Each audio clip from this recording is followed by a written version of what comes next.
One of the most common sights when we were recording these videos was olive sea snakes. They're one of the largest sea snakes and they're highly venomous. Not many people are actually affected by them because they have relatively small fangs and reasonably small mouths, and they're not really very aggressive.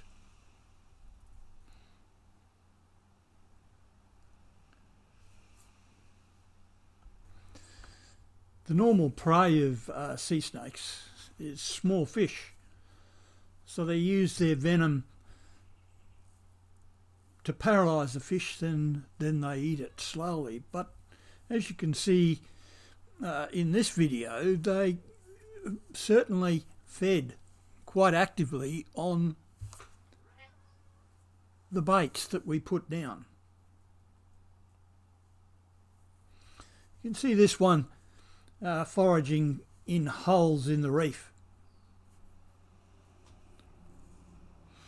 In the days before GPS and sounders, we used sea snakes quite often to find locations where there was some structure, and they're very much associated with both deep fern country and also rocky reef, and not so much on the true coral reef. There are other sea snakes there. One of the adaptations of sea snakes to living underwater is their flattened tail. But as you can see, the tail waving around in the water must be attracting some other fish. If you have a look at the tip of most of these, almost all of the sea snakes you see have bits bitten out of the end of the tail. I'm not sure what's responsible, but I suspect it's triggerfish. Here's a sea snake trying to eat a large bait. You'll see that the jaws are expanded and it's trying to get its jaws over the top of this large bait. Given the number of occasions I actually saw sea snakes feeding on the baits, it's a wonder more aren't caught on lines. Here's another feeding sequence.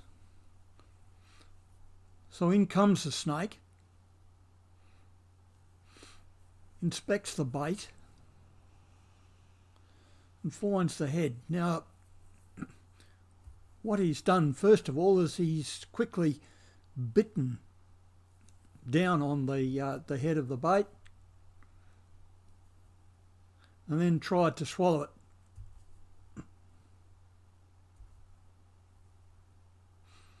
You'll notice that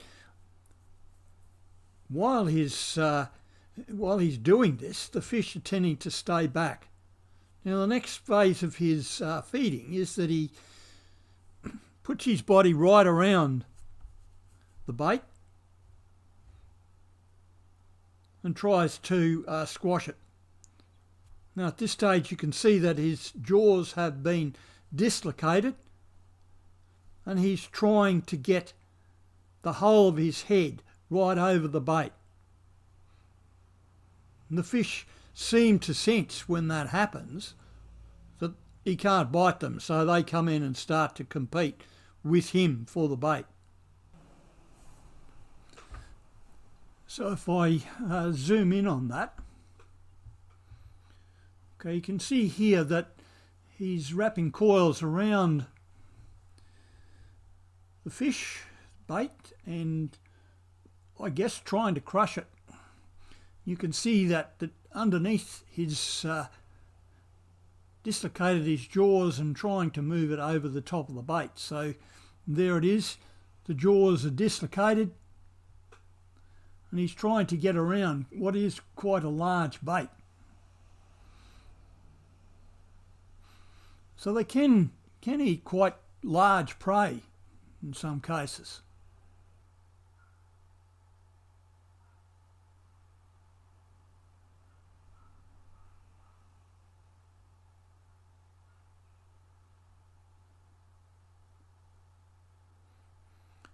Thanks for watching.